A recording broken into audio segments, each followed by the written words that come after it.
திருவள்ளுவரின் வழியில் வாழ்ந்து வாழ்வின் உன்னத நிலையினை அடைய திருக்குறளோடு நாம் என்னும் இந்த நிகழ்விலே இணைந்திருக்கின்ற உங்கள் அனைவருக்கும் முதற்கண் வணக்கம்.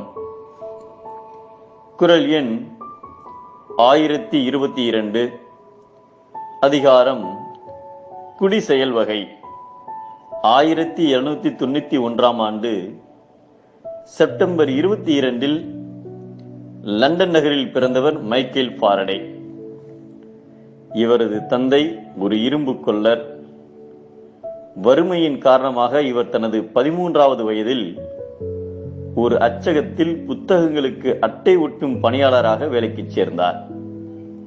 அட்டை ஒட்டுவதை மட்டும் கடமையாக செய்யாமல் அங்கிருந்த எல்லா புத்தகங்களையும் படித்து தமது அறிவை வளர்த்தார்.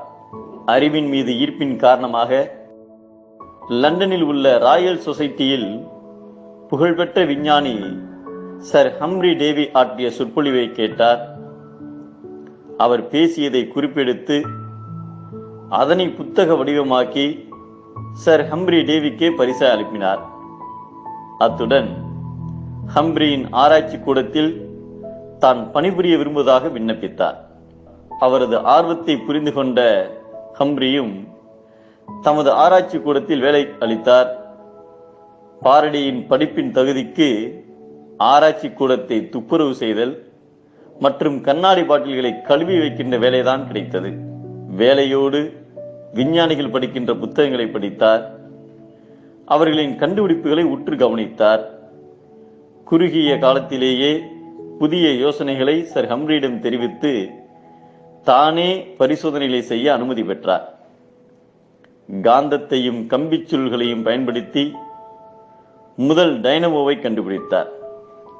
இன்று நாம் பயன்படுத்தும் மின்சார உற்பத்திக்கு அடிப்படையை ஃபாரடே தான் கண்டுபிடித்தார். அதுதான் டைனமோ. எந்த ராயல் சொசைட்டியின் வாசலை ஆர்வத்துடனும் இயக்கத்துடனும் பார்த்தாரோ அதன் தலைவராக 1825 அவர் நியமிக்கப்பட்டார். வசதி இல்லாத நிலையில் தன் சூழ்நிலையை நொந்து கொள்ளாமல் வாய்ப்புகளுக்காக கிடைக்கும் வேலையை பற்றி கொண்டு இடைவிடாத முயற்சியில் தன் லட்சியத்தை எட்டிப் பிடித்தவர் மைக்கேல் ஃபாரடே.